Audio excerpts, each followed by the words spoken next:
otros dioses de los pueblos de Mesopotamia, tan desconcertantemente parecidos a Yahvé o Jehová, y contra los que éste tenía tremendos celos, Baal, Moloch, Nabú, Aserá, Bel, Milcom, Oanés, Kemosh, Dagón, etcétera.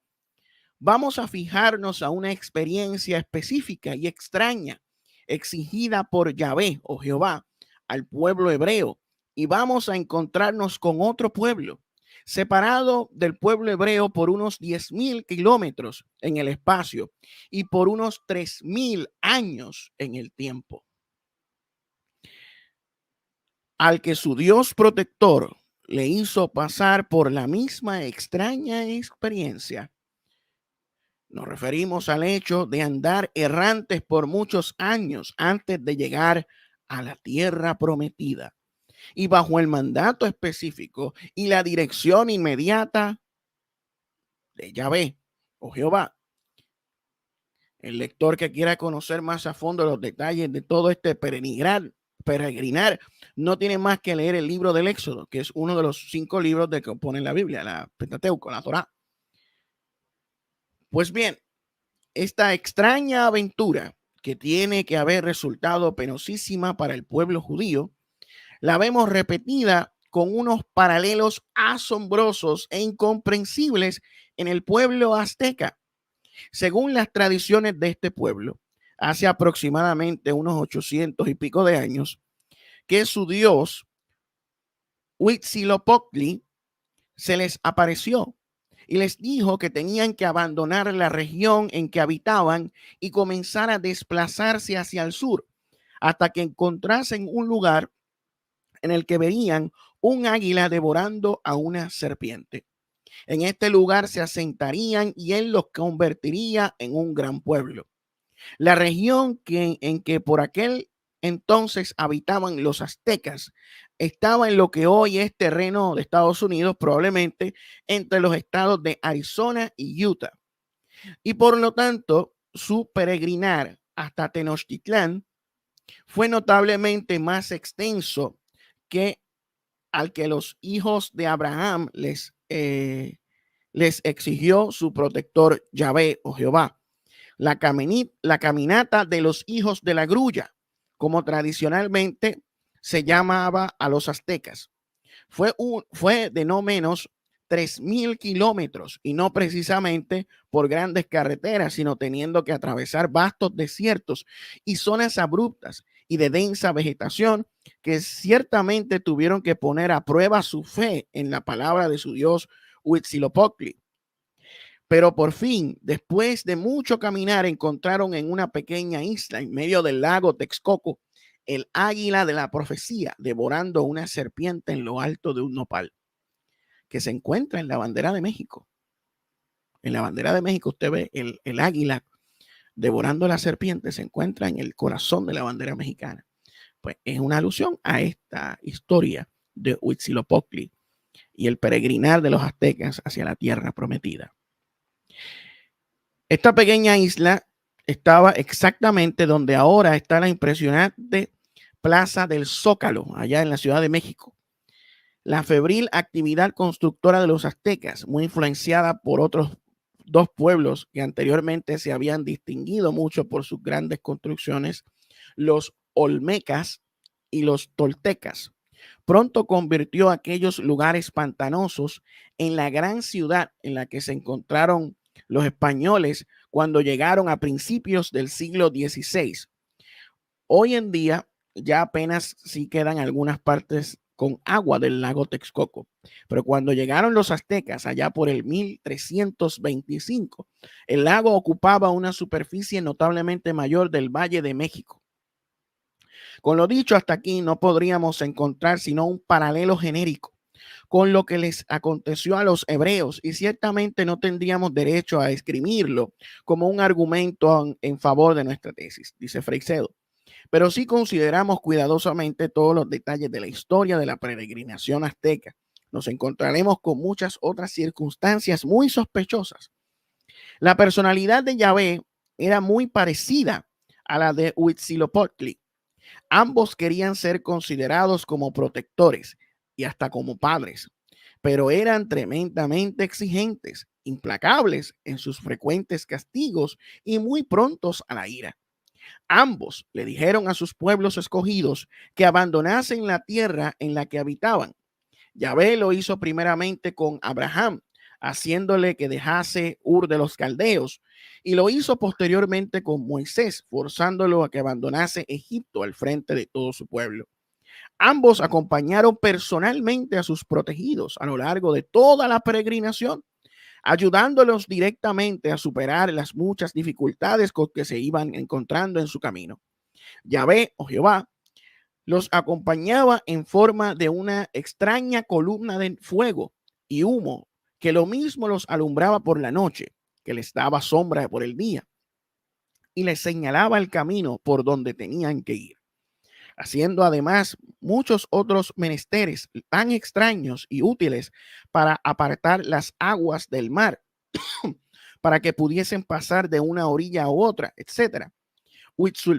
Huitzilopochtli acompañó a los aztecas en forma de un pájaro, que según la tradición era una gran águila blanca, que les iba mostrando la dirección en que tenían que avanzar en su larguísima peregrinación.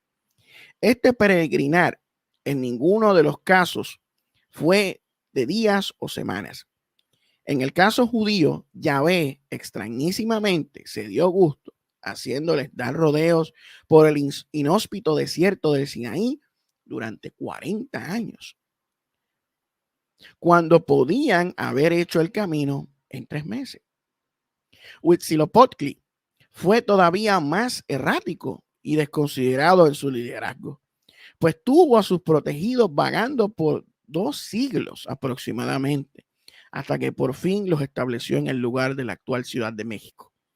Si el tiempo que ambos pueblos anduvieron errantes no fue breve, tampoco lo fue la distancia que tuvieron que cubrir. Primero Abraham fue desde Caldea a Egipto, de donde volvió a los pocos años.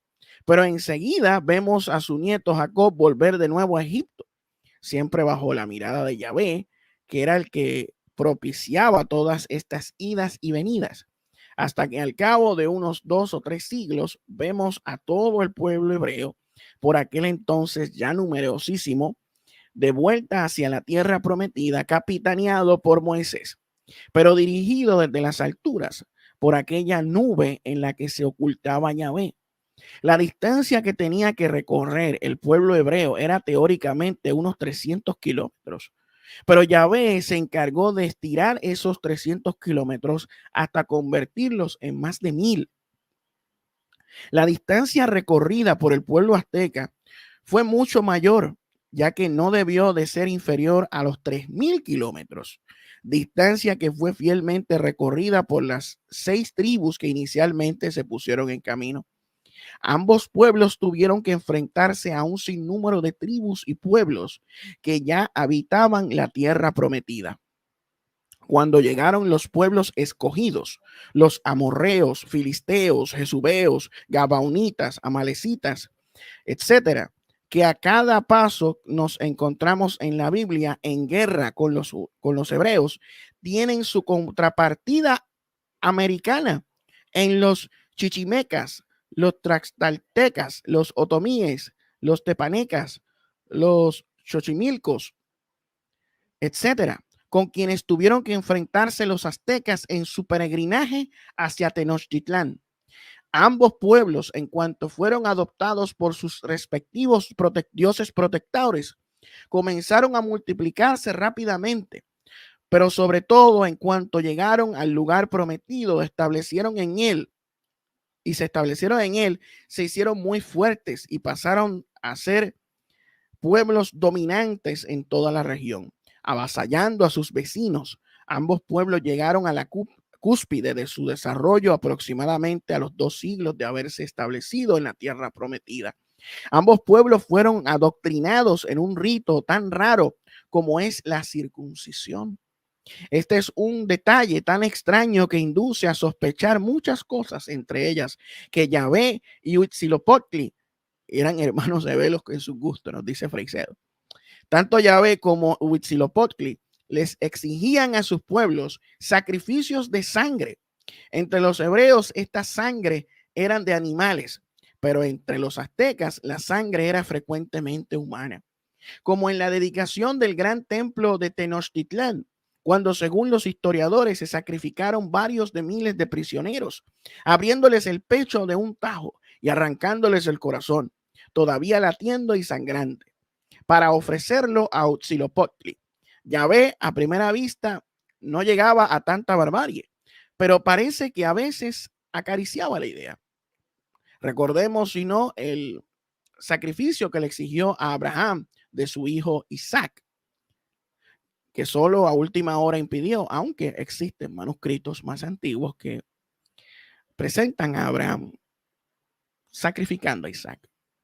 Y el menos conocido de la hija de Jefte, en Jueces capítulo 13. Este, esta deidad, este caudillo israelita le prometió a Yahvé que mandaría a sacrificar al primero que se le presentase a la vuelta al campamento. Si Yahvé le concedía la victoria sobre los amonitas, cuando volviera victorioso de la batalla, la primera que le salió al encuentro para felicitarle fue su propia hija. Y Yahvé, que con tanta facilidad le comunicaba sus deseos a su pueblo, no dijo nada y permitió que Jefté cumpliese su bárbaro juramento. Y este no es el único ejemplo de este tipo. Y que conste, nos dice Freixedo, no decimos nada para no extendernos de los auténticos ríos de sangre en las continuas guerras y cosas terribles que se hicieron, que después más adelante vamos a estar leyendo algunos pasajes de la Biblia. Tanto Yahvé como Huitzilopochtli abandonaron de una manera inexplicable a sus respectivos pueblos cuando estos más lo necesitaban. Yahvé, que ya estaba bastante escondido desde hacía varios siglos, se desapareció definitivamente a la llegada de los romanos a Palestina. Y Huitzilopochtli hizo lo mismo cuando llegaron los españoles. Y a partir de entonces, la identidad de los aztecas como pueblo se ha disuelto con el variadísimo mestizaje de la gran nación mexicana. Es muy dudoso, por no decir imposible, que los aztecas, pese a las promesas de su protector, logren el supremo y desesperado acto de supervivencia de los israelitas, de volver a resucitar como un pueblo de historia y características propias. Por supuesto, como no podía ser menos, ambos pueblos fueron instruidos detalladamente acerca de cómo habían de construir un gran templo en el lugar donde definitivamente se instalase. Este es otro detalle, como más adelante veremos, que ha sido básico en todas las apariciones religiosas a lo largo de la historia. Pues si todos estos paralelos no fuesen suficientes, nos encontramos todavía con otro, que le confieso al lector, dice Freixedo, que a mí me produjo una profunda impresión cuando lo encontré ingenuamente relatado por Fray Diego Durán, uno de los muchos frailes franciscanos que escribieron las crónicas de los primeros tiempos del descubrimiento de las Américas, basados en lo que los propios indios les contaban. El buen fraile, en su relato de las creencias de los antepasados de los aztecas, nos cuenta, por supuesto, con una cierta lástima ante el paganismo demoníaco en que se hallaban sumidos aquellos pueblos, que cuando el pueblo entero avanzaba hacia el sur, siguiendo siempre a la gran águila blanca, que los dirigía desde el cielo, lo primero que harían al llegar a un lugar era construir un pequeño templo para depositar en él el arca que transportaban, mediante la cual se comunicaban con su Dios. Ándale, pues, como dicen nuestros amigos mexicanos. Escuche esto, preste atención.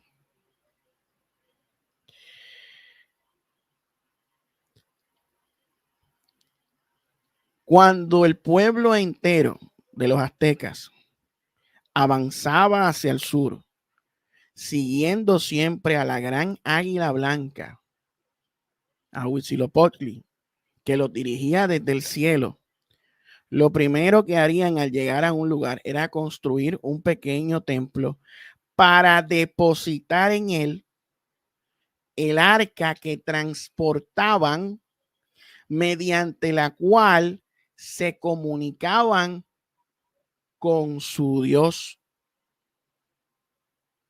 Este detalle de llevar también un arca, igual que los hebreos, y de considerarla de gran importancia, pues era el vínculo que tenían con su protector, es algo que sumió en profundas reflexiones a Freixedo y que lo hizo llegar a la conclusión de que algunos de estos espíritus que están en las alturas, tal como los denomina San Pablo, tienen gustos muy afines. Y puede ser que no solo gustos, sino también necesidades. Cuántas veces se asoman a nuestro mundo o a nuestra dimensión en donde no pueden actuar tan naturalmente como lo hacen cuando están en su elemento. Todavía, como un último paralelo, podríamos añadir lo siguiente.